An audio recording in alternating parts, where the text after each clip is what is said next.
How to add profile picture on Reddit app. Are you guys facing issues to add photo on your Reddit profile? If that's so, then this video might help you out. Without further ado, let's get started. First of all, open Reddit app on your mobile device.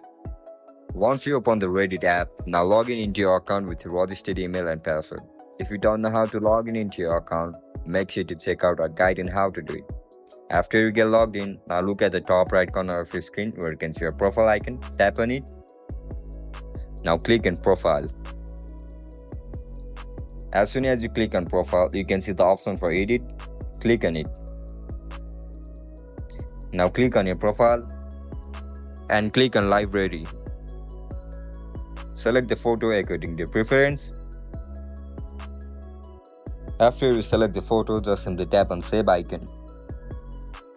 And that's it guys, that's how we're gonna add profile picture on Reddit application. If you guys found this video helpful, don't forget to like, share and subscribe to our channel. I'll catch you up in the next one. Bye bye.